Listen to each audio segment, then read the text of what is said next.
पति पत्नी के बीच जो वियोग की स्थिति होती है उसका वर्णन तो एक अनुभवी पुरुष कर सकता है। क्यों? जिसका विवाह ना हुआ हो वो पति पत्नी के विरह को क्या समझेगा। पति पत्नी का विरह कर्मचारी के विषय की बात नहीं है। पति पत्नी का विरह ब्रह्मचारी के बस की बात नहीं है। पति पत्नी के विरह की बात तो केवल एक अनुभवी पुरुष समझ सकता है। हनुमान जी ने कहा प्रभु मैं अनुभवी हूं नहीं, इसलिए मुझे क्षमा करना, मैं जानकी से विरह की बात नहीं कर सकता और आप जो कहें सो सब कहूंगा। राम जी ने कहा कहना पड़ेगा, लेकिन मर्यादा पुरुषोत्तम है राम और हनुमान जी हमारे मर्यादा पुरुषोत्तम के मर्यादित बेटा। आज मर्यादा बेटे की भंग हो जाएगी।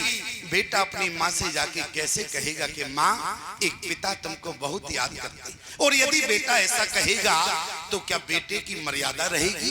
बेटे की मर्यादा नहीं होगी। हनुमान जी ने कहा प्रभु क्षमा करना, मैं जानकी से विरह की बात नहीं कर सकता। और यदि मर्यादित की बात करें प्यारे, आज शहरों में आप जाएं तो शहरों से मर्यादा समाप्त हो चुकी है। क्यों? शहरों में मर्यादा देखने को मिल रही है। और यदि गांव में देखें तो गांव में आज भी आपको मर्यादा देखने को मिलेगी। आप कहेंगे स्वामी जी आपने ऐसा गांव में क्या देख लिया, ऐसा शहरों में क्या देखा जो शहरों में मर्यादा नहीं मिली और गांव में मर्यादा आपको आज भी देखने को मिलती है? ऐसा आपने कैसे समझा? यदि हमारी बात ना मानो तो तुम एक बार आंख उठाकर सारी माताओं की ओर देखना प्यारे। यदि यहाँ पर 70 वर्ष की भी माता जी भी बैठी हैं तो उनके सिर पर पल्लू है प्यारे, लेकिन शहर से पल्लू समाप्त हो गया, लेकिन गांव में पल्लू अभी भी माता के ऊपर। ध्यान देना प्यारे, यहाँ पर 70 वर्ष की भी माता जी है तो उनके सिर पर पल्लू है। ईमानदारी से बताओ ये मर्यादा है कि नहीं? मैं आपसे निवेदन करना चाहता हूँ। और एक बात बताएं माताओं, पल्लू की बात आई इसलिए याद आ गई। 4 जगह कभी माताओं को सिर नहीं खोलना चाहिए। जो माता 4 जगह सिर खोलती है तो उनके जीवन में विशेष घटना घटती है।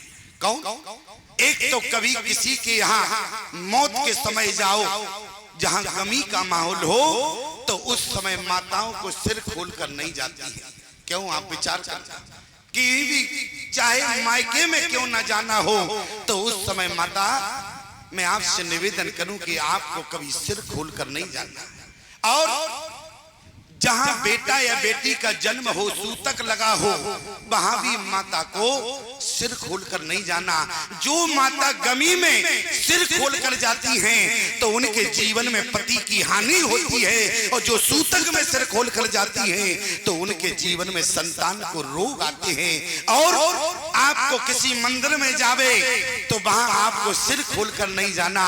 जिससे आपने दीक्षा ली हो कभी उसके सामने सिर मत खोलना। क्यों? यदि आप वहां सिर खोलकर जाएंगी तो वहां आपके जीवन में भजन में कमी आएगी, आपकी भक्ति में कमी आएगी। और राम कथा में यदि विराजमान हो, श्रीमद् भागवत में विराजमान हो तो कभी सिर खोलकर मत बैठना। क्यों? क्योंकि वहां पर आपके हाथों में जो रिद्धि सिद्धि है वो सदा सदा के लिए समाप्त हो जाती है। इसलिए माताओं 4 जगह आपको भूल से भी कभी सिर नहीं खोलना।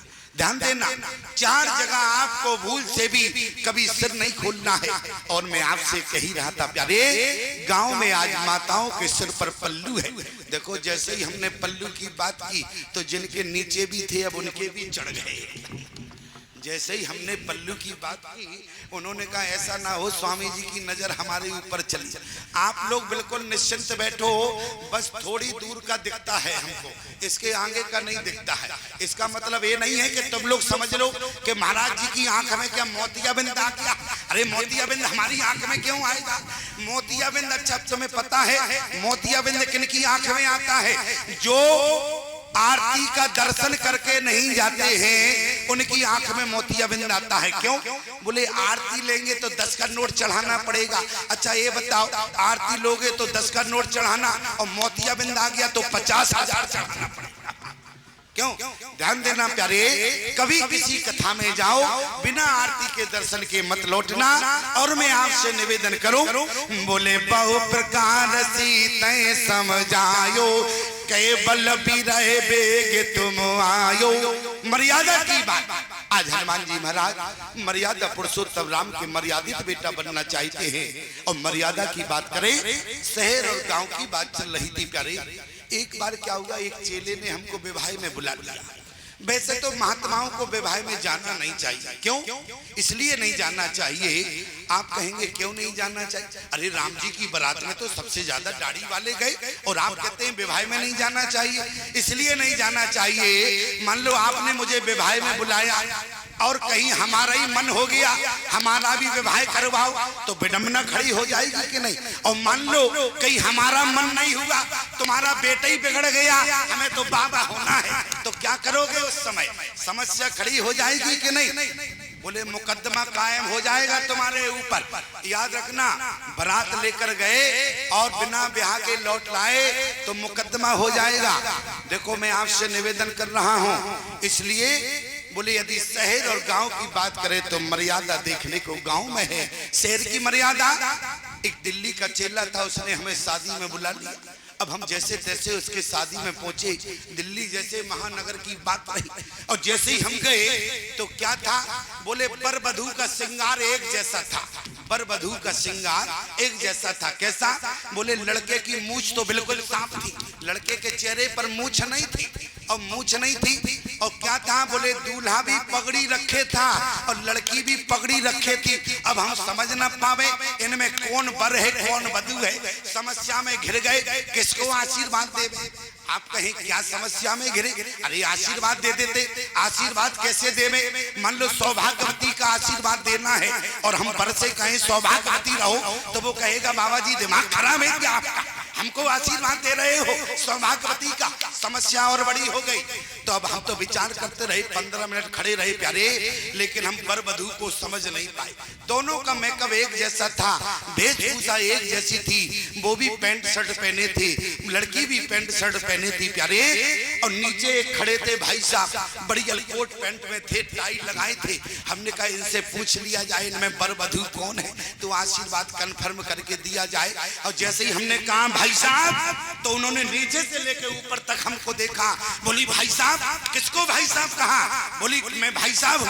हमने कहा भाई साहब नहीं तो कौन सी बला हो? तो अरे कोट पैंट पहने हो, टाई लगाए हो, भाई साहब नहीं कहेंगे तो क्या कहेंगे? बोली हम भाई साहब दिखते हैं। हमने कहा तो कौन हो? बोली हम लड़की की माता जी हैं। हमने कहा गजब कर दिया। अच्छा ईमानदारी से बताओ, ये शहरों की मर्यादा है, लेकिन यहाँ की मर्यादा आज भी आप सब देख रहे हैं प्यारे। इसलिए बहु प्रकार सीते समझायो और कहे बल भी रहे बेगे तुम आयो। हनुमान जी ने कहा मैं विरह की बात नहीं कह सकता। राम जी ने कहा कहना पड़ेगा। बोले क्यों? बोले प्रभु मैं आपका बेटा हूँ और बेटा अपनी माँ से कैसे कह दे, लेकिन राम जी ने कहा हनुमान कहना पड़ेगा। हनुमान जी ने कहा कैसे कहें, और कहेंगे तो क्या बेटे की मर्यादा रहेगी? और एक बात याद रखना प्यारे, बेटा हो तो हमारे हनुमान जी जैसा, बेटा हो तो श्रवण कुमार जैसा हो, ये बेटे की मर्यादा है। एक व्यक्ति हमारे पास आया, बोले स्वामी जी बहुत बड़ी समस्या है। हमने कहा समस्या बताओ पहले क्या है? बोले बेटा बहुत नालायक है। हमने कहा नालायक है तो हम क्या कर सकते हैं, तुमने संस्कार नहीं दिया होगा उसको, इसलिए नालायक हो गया बेटा। अरे बोले स्वामी जी क्या बताएं, बेटा बहुत नालायक है। हमने कहा बेटा नालायक है तो हम क्या कर सकते हैं? बोले घर में चलो समझा देना। हमने कहा मान लो हम घर में गए, बेटा करता क्या है? बोले रोज सुबह उठकर 2-4 गालियां हमको देता है। हमने कहा हमको ले जाओगे, कहीं हमको भी गालियां दे दी तो हम क्या करेंगे? अरे बोले अब आपको गालियां नहीं देगा, आप संत हैं। हमने कहा मान लो कहीं हमको गालियां दे दी तो हम और बेइज्जती का सर्टिफिकेट लिए घूमेंगे। बोले हमने कहा एक काम करो, निराश मत हो, बेटा को तो हम नहीं समझा सकते हैं, तुम कहो तो 2 मिनट में तुमको समझा दें यदि तुम हमारी बात मान। बोले स्वामी जी तो फिर हमें ही बता दो उपाय क्या है। हमने कहा उपाय इतना है कि हमारी कथा यहाँ 22 तारीख तक है, सोमवार तक, और सोमवार को यहाँ से हम चित्रकूट के लिए रवाना होंगे। तो बोले क्या करें? हमने कहा तुम घर से बैग लगा के मुझे कंप्लीट मिलना, हम तुम्हें चित्रकूट ले चलेंगे, निर्मोही अखाड़े में भर्ती कर देंगे, कुंभ में नागा का सर्टिफिकेट दे देंगे, तुमको नागा बना देंगे हम। अब हाथ जोड़कर खड़ा हो गया, बोले स्वामी जी रहने दो, हमने कहा क्यों? बोले अपना ही तो है, दो चार गाली दे लेता है तो कोई फर्क नहीं पड़ता। अच्छा ईमानदारी से बताओ, जिसके बाप ने हमारी नहीं मानी तो क्या गारंटी है कि बेटा हमारी मान लेगा? लेकिन उसकी हमने आशा को देखा तो हमने कहा बेटा कोई बात नहीं, निराश मत हो, हम तुम्हारे घर चलेंगे। बोले बिल्कुल चलेंगे। हमने कहा अभी चलो। और जैसे ही हम उसके घर में गए और जैसे ही दरवाजा खुला, हमने पैर रखा और जैसे ही उसके घर में पैर रखा, बेटा दौड़ कर आया, बेटा लेट गया हमारे चरण में, लेट कर प्रणाम किया। हमने कहा बाप तो कह रहा था बेटा बहुत नालायक है और बेटा तो यहाँ संस्कारी निकला। क्यों? अगर बेटे में संस्कार ना होते तो बेटा संत को कहीं प्रणाम करता? हमने कहा बेटा तो संस्कारी है, बाप कह रहा था नालायक है। और जैसे ही थोड़ी देर में बेटा चाय लेकर आया, हमने धीरे से उसके कान में कहा, हमने कहा क्यों बेटा तुमने हमको प्रणाम किया? अरे बोले आप संत हैं, आपको प्रणाम ना करें, ऐसा कहीं हो सकता है? हमने कहा बेटा ये बताओ, तुमने हमको प्रणाम किया तो इस बाप को भी प्रणाम कर लेते तो समाधान ही हो जाता, तुमने इस बाप को प्रणाम क्यों नहीं किया? बोले छोड़ो बाप की बात।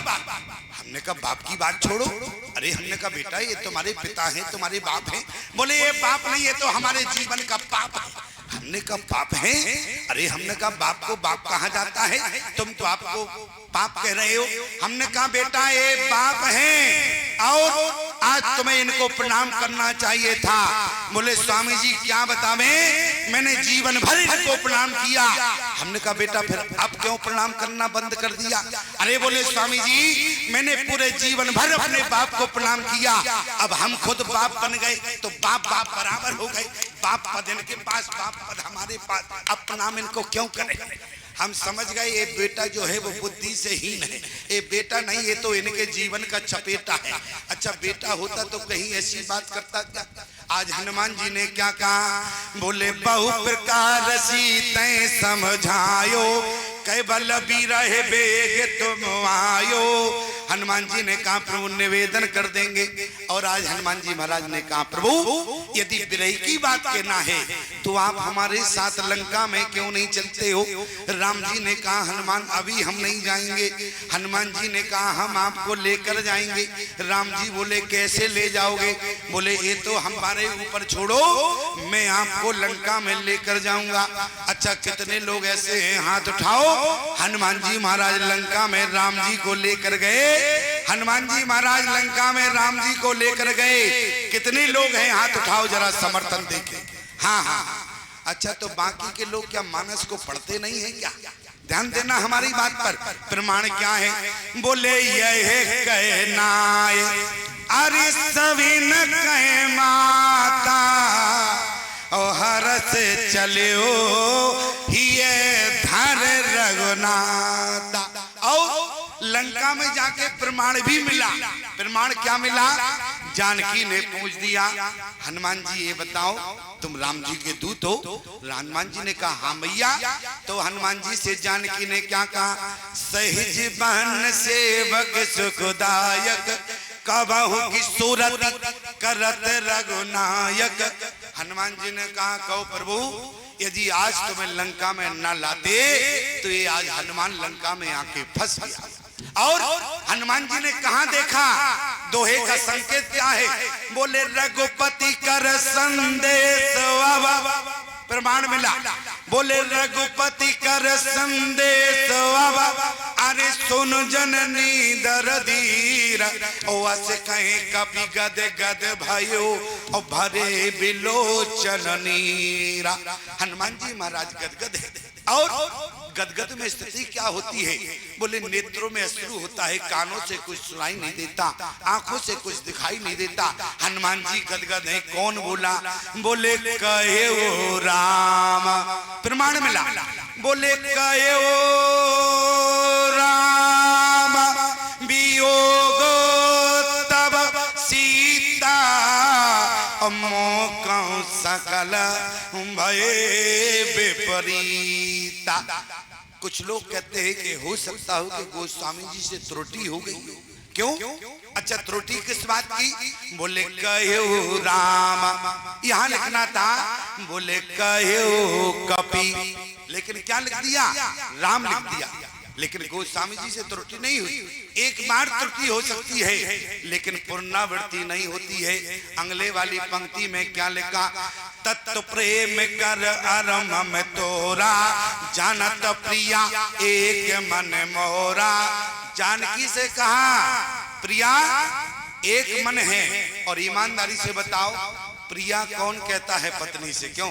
मोहल्ले वाले कहते हैं कि पति ही अपनी पत्नी से प्रिया कहता है। अरे समझदार हो, बताओ शर्म की क्या बात है?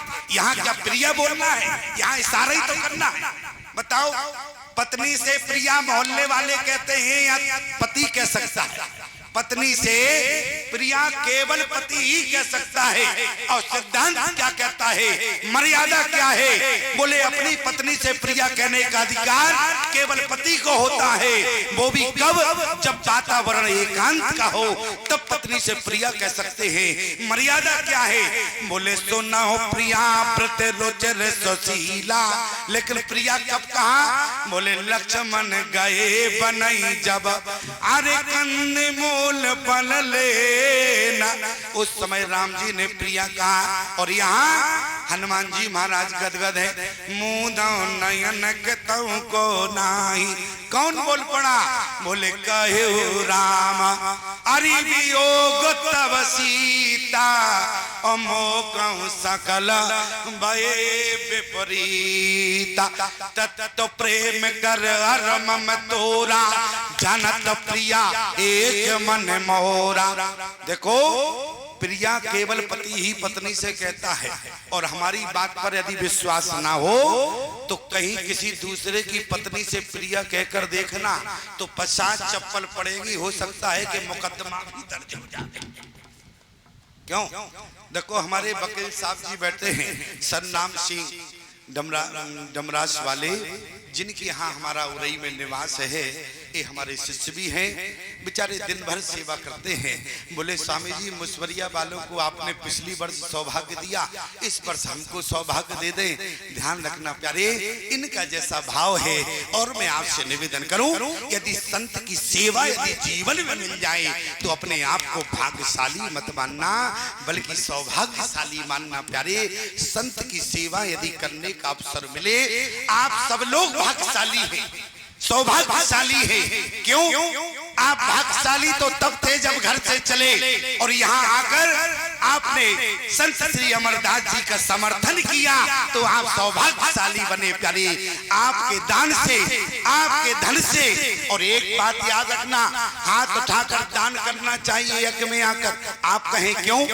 क्योंकि हाथ की शोभा आभूषण नहीं होता है, हाथ की सुंदरता आभूषण नहीं होती है। हाथ की सुंदरता बोले दान होता है। जो व्यक्ति हाथ उठा के दान करता है तो हाथ का आभूषण दान हुआ करता है, हाथ का आभूषण सोना नहीं हुआ करता।